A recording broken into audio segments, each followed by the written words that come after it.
नमस्कार, मैं डॉक्टर मानक जैन, व्याख्याता इतिहास, SPC government PG college Ajmer. आज मैं बीए पार्ट सेकंड पेपर 5 ये बता रही हूँ, फ्रांस की राज्य क्रांति। क्रांति को प्रगति का प्रतीक समझा जाता है। क्रांति के माध्यम से मानव अपने समाज के प्रत्येक क्षेत्र में महान परिवर्तन करता है। जैसे हम अमेरिका के स्वतंत्रता संग्राम को ले सकते हैं। उस क्रांति ने अमेरिका को एक स्वतंत्र राष्ट्र बना दिया। वास्तव में क्रांति के ज्वालामुखी पर्वत का विस्फोट फ्रांस में हुआ और उसका लावा समस्त यूरोप में फैल गया। यूरोप ने इसने विश्व को प्रभावित किया। इस क्रांति के द्वारा प्रतिपादित आधारभूत प्राकृतिक अधिकारों को प्राप्त करने हेतु आज भी विश्व के अनेक राष्ट्र संघर्ष कर रहे हैं। इस प्रकार फ्रांस की यह राज्य क्रांति आज भी विश्व के विकास और प्रजातंत्र को पनपाने के लिए प्रेरणा स्रोत बनी हुई है। यदि हम क्रांति के कुछ विशिष्ट कारणों का अध्ययन करें तो हम ये पाएंगे कि जिस समय फ्रांस में ये युगांतरकारी घटना घटी, उस समय फ्रांस की सामाजिक, आर्थिक, राजनीतिक और धार्मिक स्थिति बिल्कुल ही कहना चाहिए खराब थी। और इसी खराब स्थिति ने फ्रांस में राज्य क्रांति को जन्म दिया। जहाँ जहाँ भी क्रांतियाँ होती हैं, उनको समझने के लिए वहाँ की तात्कालिक राजनीतिक, सामाजिक, आर्थिक, धार्मिक अवस्थाओं का ज्ञान प्राप्त करना आवश्यक होता है। इसी क्रम में फ्रांस की क्रांति के लिए जो भी परिस्थितियां उत्तरदायी समझी जाती हैं, उनका निर्माण लुई 14वें के शासनकाल में 1713 में ही निर्मित होने लगे थे। फ्रांस की तात्कालिक परिस्थितियों का वर्णन हम इस प्रकार करते हैं। पहला, राजनीतिक स्थिति।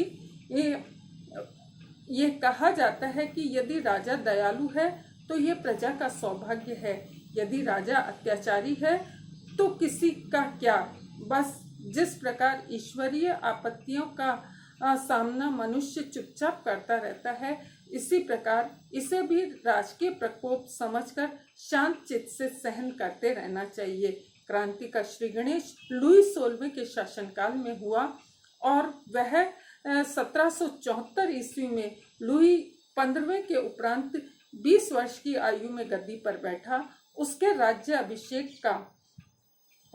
अभिषेक पर फ्रांस के लोग अत्यंत प्रसन्न हुए। उनसे यह कहकर फ्रांस में कोई लोकप्रिय शासक नहीं हुआ। वास्तव में उसके हृदय में जनता के प्रति प्रेम था। वह फ्रांस को समृद्ध देखना चाहता था, इसीलिए फ्रांस के लोगों को उससे बड़ी आशाएं भी थी।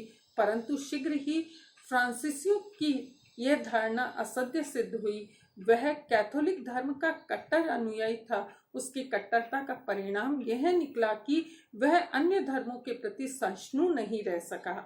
वह अपने काल की सामाजिक अवस्था का मूल्यांकन भी नहीं कर सका और वह सुधारों का पक्षपाती अवश्य था, परंतु उससे किस तरह के सुधार करने हैं यह वह समझ नहीं पाया।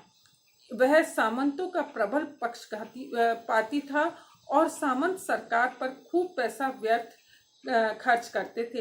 इसी कारण तुर्गो जैसे अनुभवी वित्त महानियंता के भी वह विरोधी हो गए। राजा का स्वभाव अच्छा न था, इस कारण वह स्वयं प्रशासन के कठोर परिश्रम करने में असमर्थ और अभाग्य उसे अच्छे सलाहकार प्राप्त नहीं हुए। इन कारणों से फ्रांस के प्रशासन की अवस्था अच्छी नहीं रही।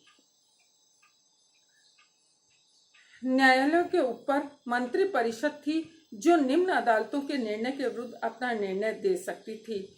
वारंट से भी किसी को बंदी बनाया जा सकता था। इन वारंटों से सरकारी कर्मचारी अपने शत्रु को जेल में बंद करके बदला लेने लगे। इस प्रकार स्पष्ट है कि क्रांति से पूर्व फ्रांस की राजनीतिक अवस्था अच्छी नहीं थी और राजा के प्रशासनिक कार्य करने में अक्षम होने के कारण सामान्य प्रजा पर उसका अच्छा प्रभाव नहीं था।